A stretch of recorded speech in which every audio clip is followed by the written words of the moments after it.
Hello friends, welcome to my channel Preeti life. कसे सर्व मस्त मजेत असतील तर मी पण मस्त मजेत आहे. तर मी आता माझं चाललेलं आहे स्वयंपाक. तर रात्रीचं माझं काम चालू आहे.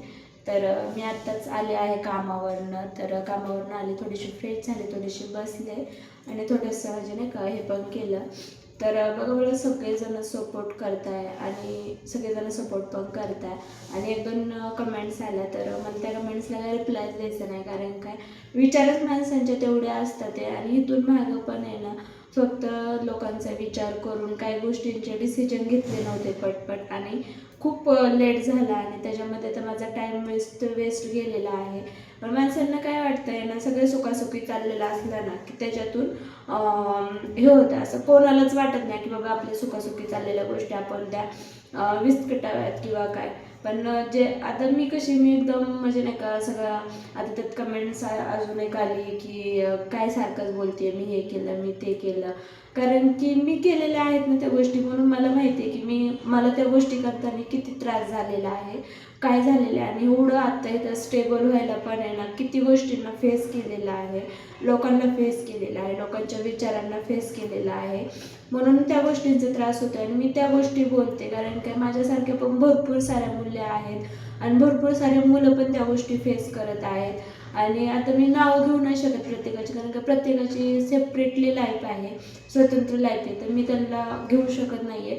पण माझ्या एकदम जवळच्या खास फ्रेंड आहेत की त्यांनी मला मला कॉन्टॅक्ट केलेले. म्हणजे असं पहिल्यापासून आमची ना ओळख होती ना काय होती. त्यांनी माझं जेव्हा माझं सगळं काय बोलतात त्याला बॅकग्राऊंड पाहून किंवा माझं जे मागचं काही गोष्टी आहेत, माझा पास्ट पाहून, आता मी फ्युचरमध्ये काय गोष्टी करते, ह्या गोष्टी पाहून ते मला माझ्या फ्रेंड झाल्या. त्यांनी माझ्याशी कॉन्टॅक्ट केलं आणि बोलणं चालणं होऊन मग त्या पण त्याच गोष्टी फेस करतात ते. पण एवढ्या लवकर डिसिजन घेता येत नाही आहे ते किंवा काहीच नाही आहे. आणि भरपूर सारे आता मी ऑनलाईन काम करते, तर त्याच्यावर पण भरपूर साऱ्या कमेंट्स मला आल्या की डायरेक्ट पर्सनली मला कॉल पण आले. कारण का माझा डायरेक्ट पर्सनल नंबर दिलेला आहे मी माझ्या जे ऑनलाईन बिझनेसला आहे तो मी स्वतःच यूज करते. तिथं पण मला भरपूर सारे म्हणजे नाही का मेसेज म्हणा, कॉल म्हणा की प्रीती तू एवढी स्टेबल झाली एवढं स्टेबल व्हायला खूप म्हणजे हे लागतं, म्हणजे नाही का निर्णय घ्यायला खूप टाईम लागला मला. पण मी कुठं ना कुठं आता इथे येऊन स्टेबल झालेली आहे. पण आता लोकांचं काय आहे की नाही का जे जवळचे नातेवाईक असतात ना ते पण टोमणे मारायला असतात ते, किंवा त्यांचं ऐकून घ्यायला पण असते. जेव्हा प्रीती सगळ्या गोष्टी सहन करत होती ना, तेव्हा प्रीतीला कोणाचंच काय दिसलं नाही. प्रीती जेव्हा मानसिक त्रास सहन करत होती ना, तर प्रीतीचा मानसिक त्रास पण कोणाला दिसला नाही. पण आता प्रीती वेगळं झाली, सेपरेट झाली, स्वतः काय गोष्टी करते, त्या गोष्टी आता लगेच हे व्हायला लागलेल्या आहेत. आणि काही गोष्टी इग्नोर करतात आहे ना लोक, की मला इग्नोर करतात ते, उलट ते चांगले माझ्यासाठी, की कारण की ते माझ्या ह्याच्याच नाही आहे ते, म्हणून ते मला इग्नोर करतात आहे. आणि मला त्या गोष्टीचं काय म्हणजे वाटायला पण नाही पाहिजे आणि वाटलं पण नाही पाहिजे. पण आता मला का बोलावंसं वाटतंय, कारण की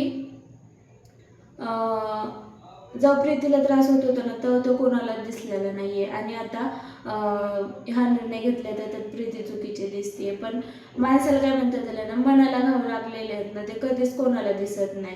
जे वरून घाव ते ते दिसतात, म्हणजे मनाचे घाव आहेत ना ते कधीच दिसत नाही आहे ते. आणि जो मानसिक त्रास मी सहन केलेला आहे ना तो मलाच माहिती आहे. आणि प्रत्येकजण जो गोष्ट सहन करतो ना ते कोणाला वाटून पण घेता येत नाही आणि काहीच नाही. तर दुपारी माझा माझ्या मम्मीचा पण विषय झाला, तर मम्मीला म्हणलं की त्यात तुझी काय चुकी आहे. म्हणलं नाही का आपली जी पहिली चुकी आहे ना ती आता आयुष्यभर भोगायची वारी आलेली आहे. म्हणलं एक नाही का डाग लागल्या म्हणलं.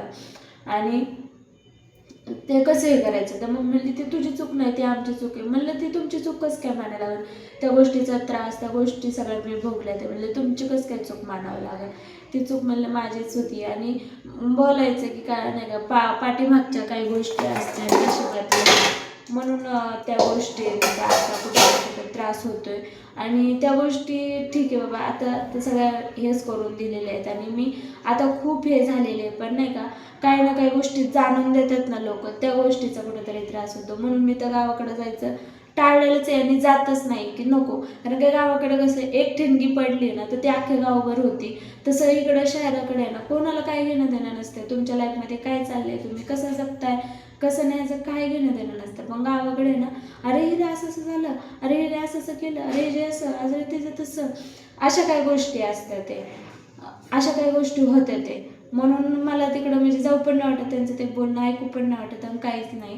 तर मी आता फक्त हे जाते नाही, कोर्टाच्या तारखा चालल्या ते ना, म्हणून मी जात आहे. नाही तर माझा भाऊ, माझी मम्मी ह्यांनी आम्हाला भरपूर सपोर्ट केला, म्हणून तरी आम्ही इथं आहे. नाहीतर सुसाईड केल्याशिवाय पर्याय नव्हता. आणि बऱ्याच मुली अशा पायी पण गेलेल्या आहेत की त्यांना सुसाईड करायची वारी येते.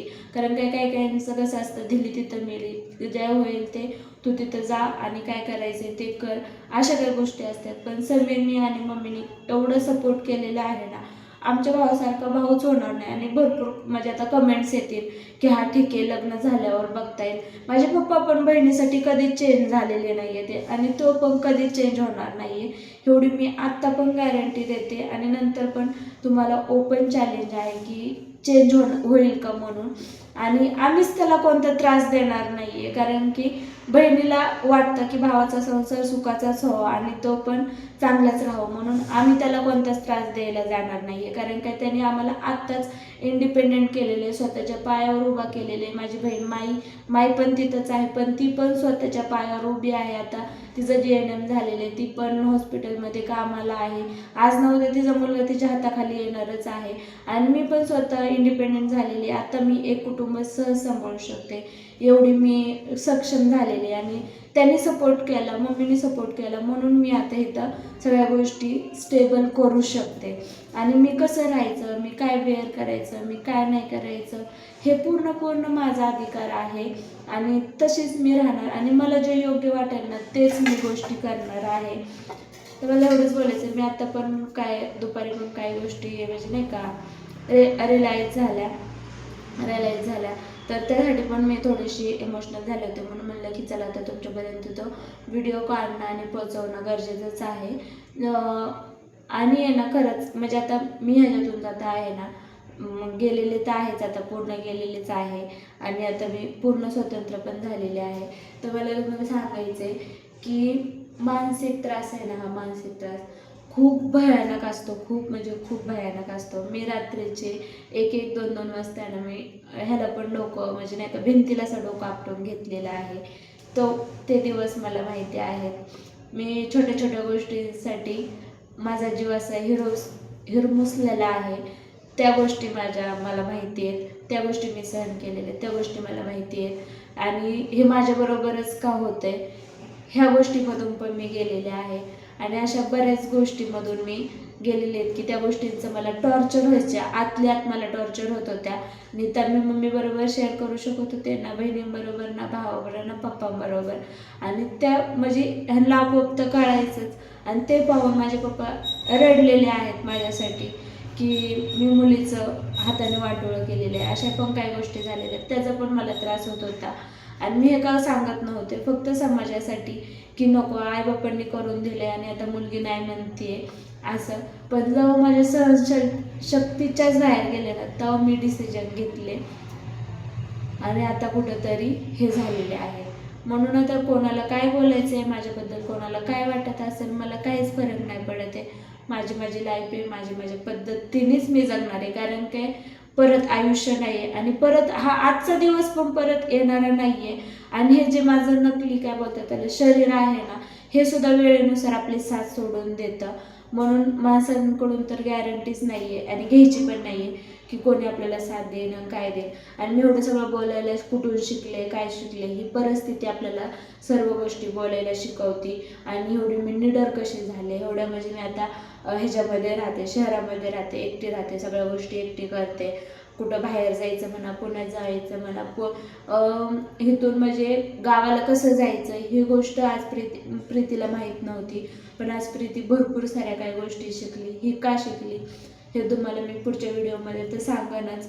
कारण की आणि एक माझी चूक झाली होती फक्त, त्याच्यामुळे सगळ्यांनाच त्रास झाला. माझ्या खूप जवळच्या व्यक्तींना पण एवढा त्रास झाला मी सांगू पण शकत नाही. ती मी कधीच म्हणजे माझा त्या गोष्टीसाठी खूप मोठा पश्चाताप आहे मला. आणि आज त्या गोष्टीला 1 वर्ष होण्यासाठी आलेले आहे आणि ती गोष्ट मी तुम्हाला नक्कीच पुढच्या व्हिडिओमध्ये सांगते. तर चला मग भेटू पुढच्या व्हिडिओमध्ये. आणि खरंच म्हणजे कोणत्याच एका लेडीजला पुढं जात असेल ना तर तिचा बॅकग्राऊंड माहिती असेल, पण जर तुम्ही पाठीमागे खेचण्याचा प्रयत्न करत असाल ना तर कधीच करू नका. आणि बॅकग्राऊंड माहिती नसेल आणि जर आपण त्या व्यक्तीबद्दल बोलत असेल तरी पण त्या व्यक्तीला मागं खेचण्याचा कधीच प्रयत्न करू नका. तर चला आता मला स्वयंपाक करायचा आहे. मी काय करणार, डाळ भात करणार आहे आणि शेंगदाण्याचा ठेचा करणार आहे. माझ्या पप्पांच्या आवडीचं जेवण आहे. पण शेंगदाण्याचा ठेचा पप्पांना तसा आवडत नव्हता. आमच्या घरात सगळ्यांना तसा आवडायचा, पण पप्पांना तसा आवडत नव्हता. पप्पांना टमाट्याचा ठेचा आवडायचा. तर चला मग भेटू पुढच्या व्हिडिओमध्ये. तोपर्यंत बाय. आणि आज मी कशी दिसते हे मला नक्की कमेंट्समध्ये सांगा. आणि मी अशी राहू का हे पण तुम्ही कमेंट्समध्ये सांगा. मी राहते हे काय चुकीचं करते का हे पण तुम्ही मला नक्कीच सांगा. तर चला मग भेटू पुढच्या व्हिडिओमध्ये. तोपर्यंत बाय. आता मस्त सॉंग लावते आणि स्वयंपाक करायला सुरुवात करते माझा. बाय.